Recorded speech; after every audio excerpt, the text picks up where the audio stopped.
Hey guys, and welcome back to Mike Reed's Katawa Shoujo. Last episode we went running with Emmy. This episode we're going to do something different. I head back to the dorms to wash and change into my uniform, trying to resist the urge to take a really long and hot shower. I'm tired from all the running, so I just want to unwind, but I don't want to break my slowly building routine of getting to school before the morning rush. After taking a long shower anyway, I dry myself off and get to the stall to put on my clothes. Out of nowhere, a shadow appears within the mist, looming and radiating malicious intent. It bursts through the fog.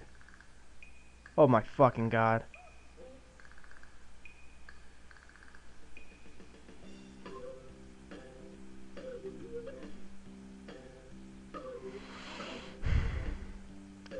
Sup? I'm just gonna put this back.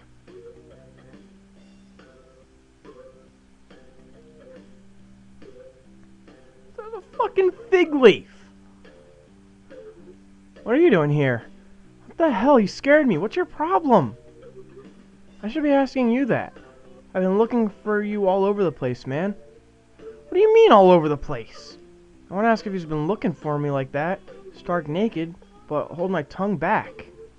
I finally realize I'm still naked too, and I quickly hold my shirt in front of me, but Kenji doesn't seem to notice a thing. His glasses are fogged up, but then why doesn't he wipe them off? Is his vision so bad it's like he's perpetually seeing through fog? You know, your room, and yeah, that's it. Hey, I mean, I still had to get up though. Whatever, it's not important. Can I borrow some money? He puts on an innocent face and looks away, turning very hard to look very casual. It doesn't work.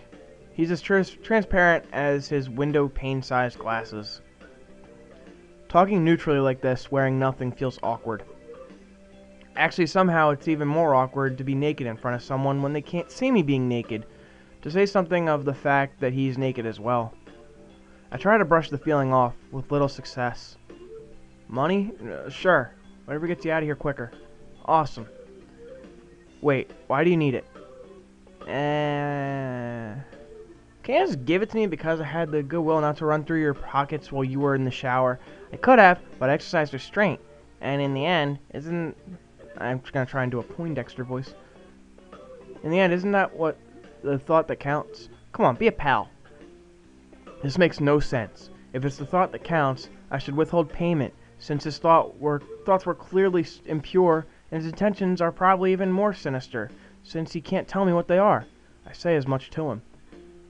I'm offended, man, but if that's your game, then fine. I guess I have no choice. I want to order a pizza. I already have most of the cost of the pizza. I need your help for the rest. I get some of that pizza too, right? No. Are you serious? Yeah, I would give you some, but you have class. You don't have time to eat a pizza. What about you? I'm not going to class. I have to wait for the pizza and pay the guy, and then eat it. It's not easy. You have to obtain the pizza stealthily. If you don't, everyone will see you and the pizza, and they will ask for a slice. It's a hard world out there. Everyone wants a piece. Then you're left pizzaless in an unforgiving world. It happened before. That's how I know. Every day I plan my vengeance, so that when the people who wronged me order a pizza, I will be there, ever vigilant. Kenji strikes a dramatic pose, completely without irony. But yeah, I only need like 400 yen, please. You're my only hope. I can't go outside and buy my own pizza. It's too far. I try not to go out unless it's absolutely necessary. Let me tell you what happened last time I went out without carefully planning it out in advance. I was outside. I can't remember what I was doing. Something. Standing? Maybe wondering how I got there. And then, out of nowhere, it happened. Like a flash of lightning, splitting the sky. Like how you split a sandwich into 2 equal pieces and, to make it more manageable to hold and eat, a bird crapped on my head. What does sandwiches have to do with that? It was the second most shocking moment of my life. What was the first? He ignores me and keeps going. I want to grab him and shake him. Is he trying to keep momentum? I'll go with that, even if it's more likely he just didn't hear me. It was like in the openings to some kind of anime show. You know how there's always a part when the main dude is fighting his rival, and they fly at each other and clash swords, and there's like a big dramatic colored auras and zoom? It was like that, but with poo. Okay. So yeah, I need some money, please. Don't leave me hanging. I only need like 1,000 yen. I thought it was 400. Okay. What? I'll pay you back, I swear. You better. That's what it means to borrow stuff. I don't know when I'll be able to pay you back. You have 1 week. Dying whale noise. Kenji winces and makes a noise like a dying cow, and particularly disturbing fact given that his baton is conducting freely. I don't know how to say these sentences so purely. My virgin mind can't handle this. You're not supposed to be so tight-assed about money between brothers in arms, man. Men have it bad enough as it is. Did you know that male porn stars only make about half of what female porn stars make? And you know this how? That doesn't mean anything unless you're a porn star. So maybe I am a porn star. On the side, struggling to make ends meet as I fight the feminist agenda. And you can't even spot me your crumbs? You bastard. Nobody understands. Nobody!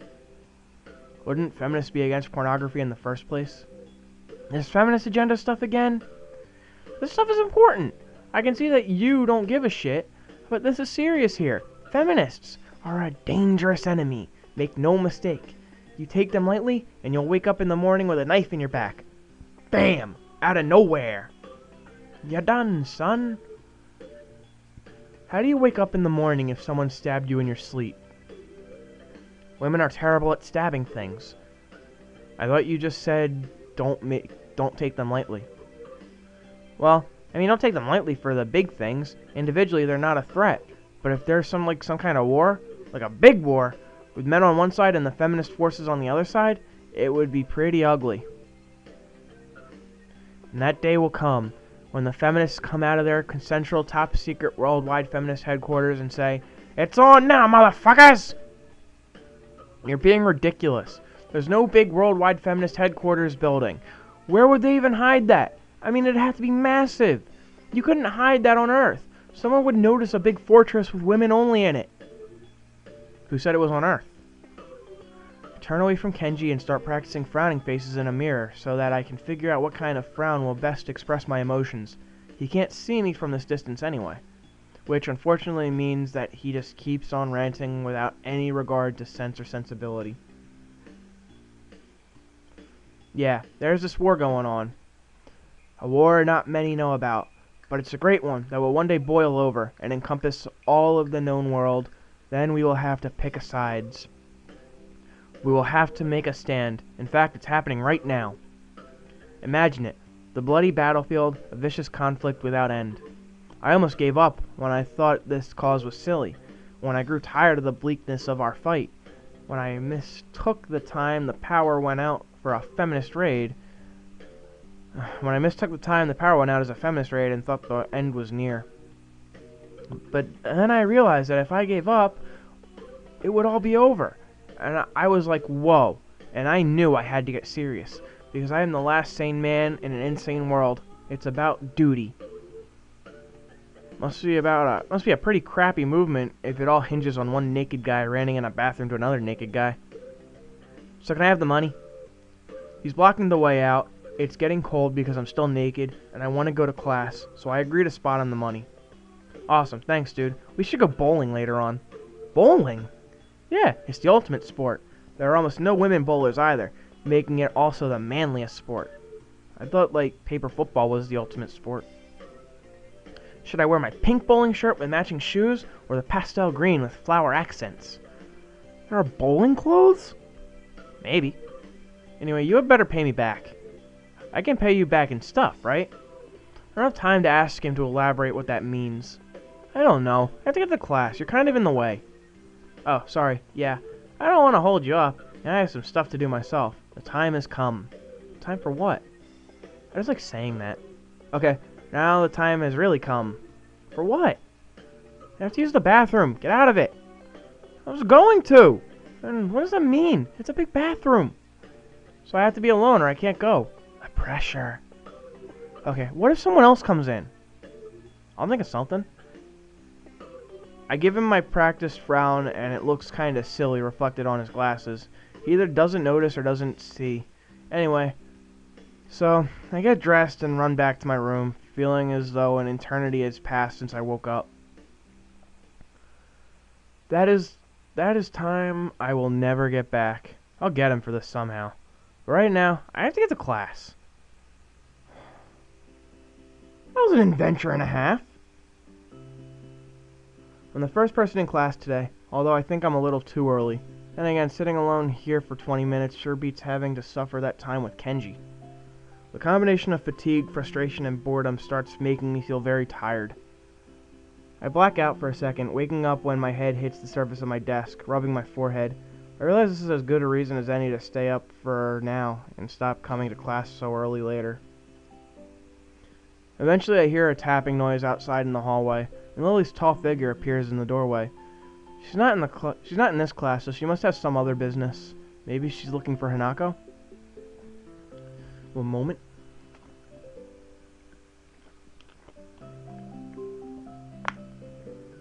Lily stops at the door looking hesitant, as if she was a vampire who can't come in unless invited.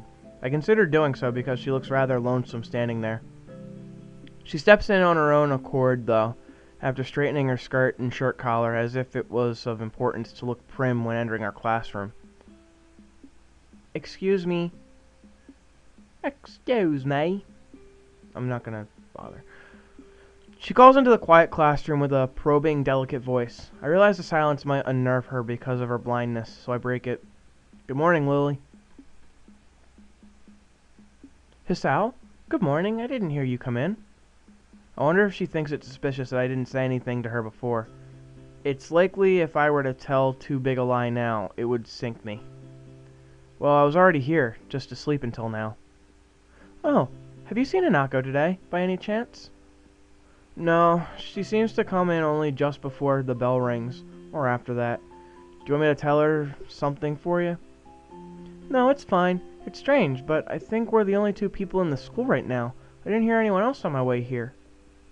I shouldn't have gotten up so early today, I guess. You're chastising yourself for doing something that other people should? Punctuality is a good thing. I think so, anyway. It's a very busy morning today. The festival is coming up soon, and today is the deadline for event registration, budget reports, and any other... Oh, I'm sorry, this is supposed to be Lily.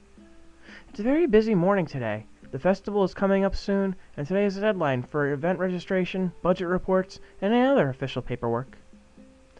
It could be that everyone is trying to complete the necessary forms at the last minute. Maybe that's why it's so quiet today. Hi! Hi! Misha pops into the room with Shizune as if on cue, shouting with the loudness that makes Lily visibly flinch. Hi, Hee-chan! Hi. Today just keeps getting better and better. Dots. Look, it's the class representative! Hello! Lily smiles, probably amused by Misha's or Shizune's use of the word look. Good morning. Dots. Of course, you're not the representative of this class, right?